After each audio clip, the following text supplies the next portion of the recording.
So let's take a look at how we can better manage our software using Yum.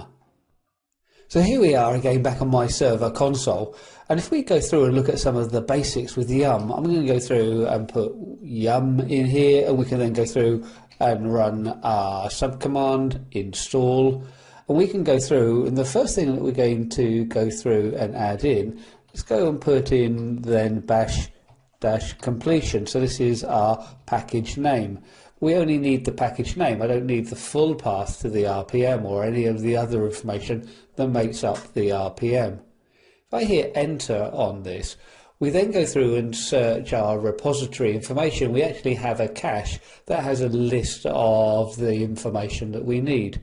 And we can see then that we're going to be installing. We can see it's just a no architecture, so it would be a text file, some form of script, and it's coming from our base repository. And we've got the options yes, download only, or no.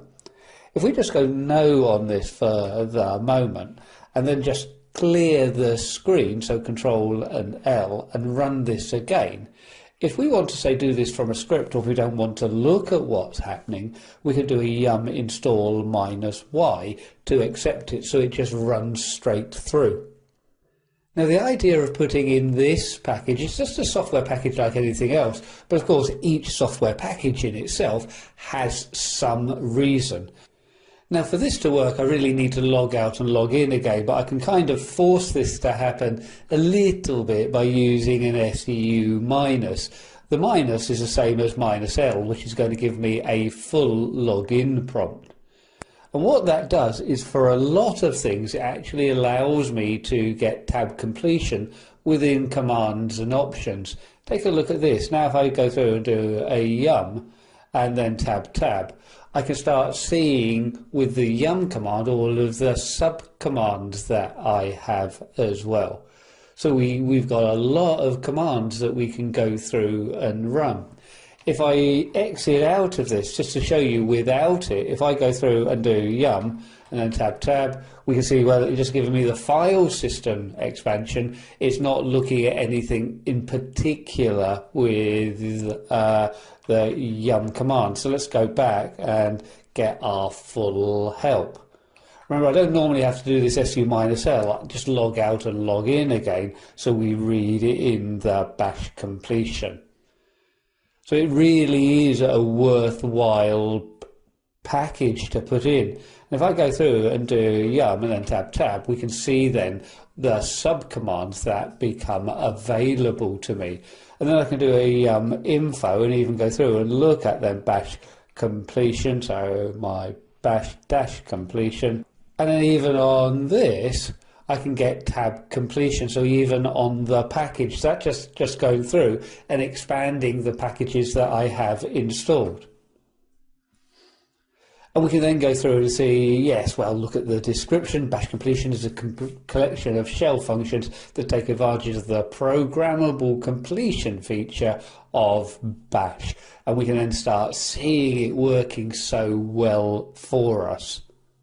If I clear out of the screen now, so we can just go out, and if we go through and say do a yum version, so we can then go through and get some version information coming about yum that we have installed.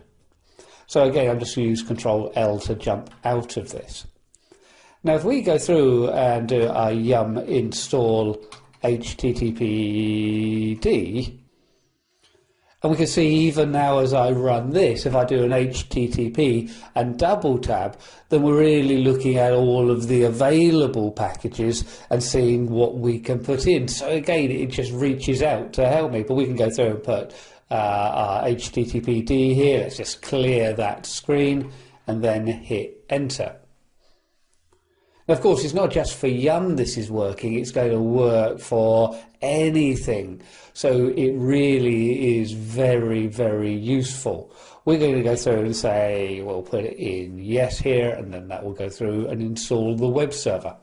Now when we're looking at a CentOS system, it will install the web server, but it doesn't configure or start the web server. So we'll look more at starting our services later. But our tab completion, our bash completion package is going to work for our services as well. So we're going to find this something really important to ensure that we have installed. So that's installing something. If I wanted to remove a package, we could go through, let's go through to a yum install. Again, we'll just accept it and put nmap. And we can go through and that will run automatically. And if I wanted to go through and remove this, then we can do a yum remove nmap. And again, we could put the yes in, so it automatically will go through and remove it. We can also go through and run something like this. We can go through and go to like a dep list for nmap. So we can actually start seeing then the dependencies that we have for nmap. So as we go through, we can see, well, yes, we need Python. We need then various library modules. Often these are going to be installed, but if they're not installed, then they're going to have to be found within our repository system. So we can see using yum, I don't have to know where the package is. I only have to put the name of the package, and we don't have to worry about locating the dependencies. We can also use some of the similar commands that we had before, where I can then go through and list installed. So we can go through and list all of our installed packages rather than running the rpm-qa. And we can start seeing all the repository that they were installed from. We could also go through into a list and then available. So we can see then we'll get a list of everything that's going to be available. So this is going to be a huge amount of packages, but we're really listing what's available through our repository systems. So when we're going to be managing our software, typically we're going to be using this command yum.